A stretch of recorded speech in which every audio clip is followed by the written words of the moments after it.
Hello guys, good evening, good afternoon, good morning sa lahat. Welcome to my YouTube channel, Roselski TV.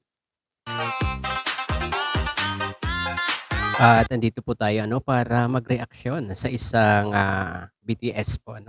Ito po ay kinapanayam nila si Kalingap Edu doon pagkatapos siguro ito nung pag-prank kay Beyonce. Although matagal na to pero ngayon ko lang ito narinig kay Kalingap Edu guys. Hindi ko kilala kung sino itong usap kay Kalingap Edu na 'to, pero salamat sa kanya at nalaman natin kung ano yung naging pakiramdam ni Kalingap Edu nung nakita niya si Beyonce na nag-alala sa kanya guys. At hindi natin inaasahan itong mga sasabihin ni Kalingap Edu na 'to, 'di ba? Na talagang nagpapakilig sa lahat ng mga EDSA niyan Pero bago po ang lahat, paki-suportahan po ang ama ng Kalingap, Kuya Val Santos Matubang, Ate Edna Vlogs at Kalingap Rab.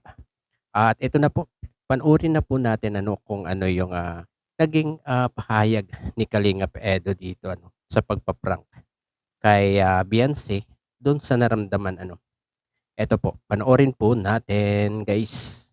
Pero anong naramdaman mo nung nakita mo yung expression ni Beyonce? Ano ako? Parang medyo naawa ako sa kanya kasi syempre nagulat siya baka napaano tayo. Baka totoo talaga, no? Oo, syempre hindi ako sanay makita siya nag-aalala. Kasi ako laging okay naman ako Karaniwan ako yung nag-aalala. Oo, ayun. Kita ko kasi parang maluluan siya kanina. Medyo kanina naluluhan sa sobrang pula ng mukha niya.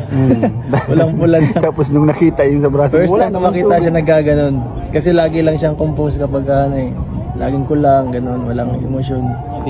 At the same time, masaya ka rin. Yes, sobra. Pero kahit ganun pa man, masaya ako dahil parang niya, pinaranas niya na ganun pala siya mag-comfort na tapos mag-alaga baga. Parang Ganon siya mag-care, no? Magmahal. Ay, grabe. Guys, kikinig Yes. daw. Grabe yun. Yun, ayos. Grabe guys, yung naging reaction ni Kalingap Edu doon, Grabe. Talagang appreciated niya yung pag-aasikaso sa kanya ni Beyonce nung time na yon.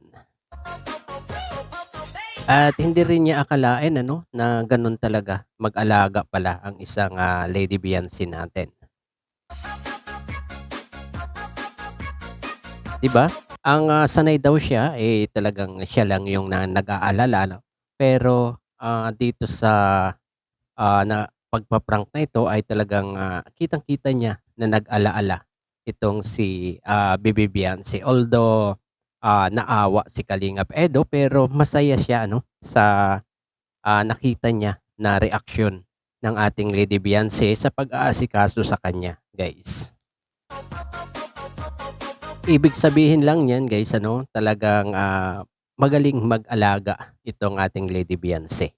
Kasi naramdaman agad ni Kalingap Edu yun, di ba? Grabe, Grabe to dalawang to guys. At salamat doon sa may-ari nung video na yon at ngayon ko lang nakita kaya nireaksyonan natin guys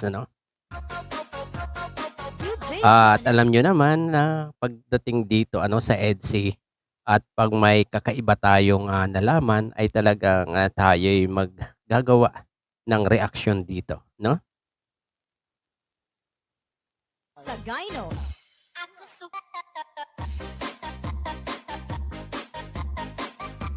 Ganun talaga pag fans na fans ka ng isang love team guys. Tapos reactor ka pa, magre-react ka talaga kapag ganito ang mga napapakinggan mo sa kanilang dalawa, guys.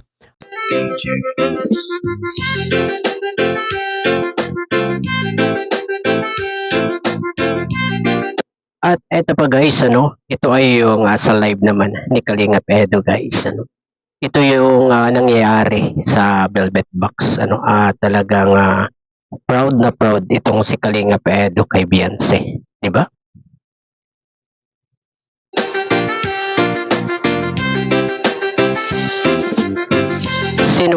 sinong nakapanood dito ng live ni Kalingap Edu nung nakaraang gabi na talagang buong puso niyang sinabi na talagang naiiba talaga ang kanyang wifi doon sa pagrampa nila ano sa Velvet Box. At guys, ngayon lang natin ito nakita ano si Kalingap Edu na ganito talaga, 'di ba guys? Na talagang proud na proud sa kanyang wifi. Talagang nag-stand out talaga si wifi daw doon. No? Oo, maganda yung iba rin, 'di ba? Lahat ng angels magaganda pero talagang para kay Kalingap Edu ay mas naging lamang sa kanya itong si Lady Beyonce. Iba na talaga guys, iba na.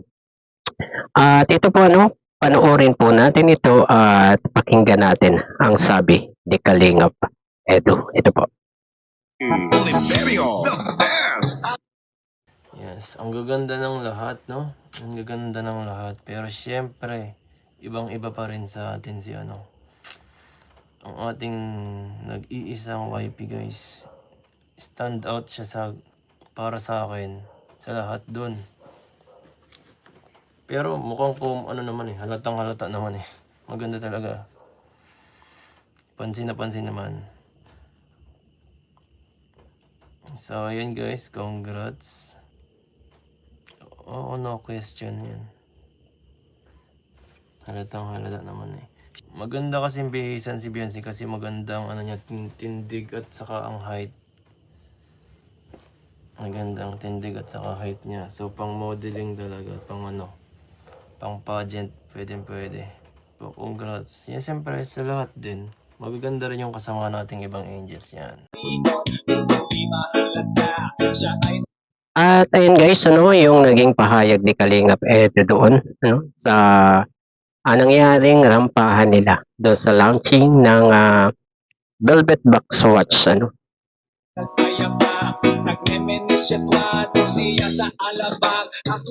Grabe guys, talaga itong si Kalingap Edu. Di na talaga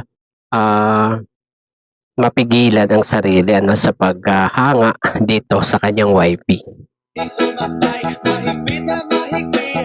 Diba guys, dati-dati ang sinasabi niya ano, pare-pareho lang na maganda ang mga Kalingap Angels. Pero ngayon, guys, ano, meron nang nauuna talaga sa kanyang mga mata na mas nakakahigit sa iba.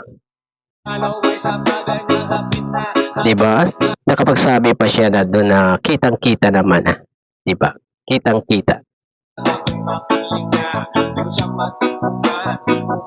Grabe, ngayon lang natin nakita si Kalingap Edu na ganito, ano? At siguro guys, hanggang dito na lamang po ano, ang ating konting pagre-reaction dito ano sa live ni Kalingap Edu at dito sa nasabi ni Kalingap Edu noong na-prank si Beyonce. Ano po?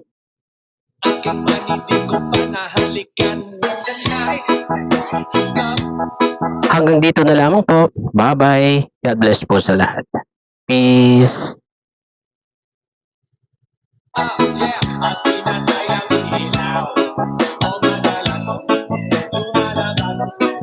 Bye.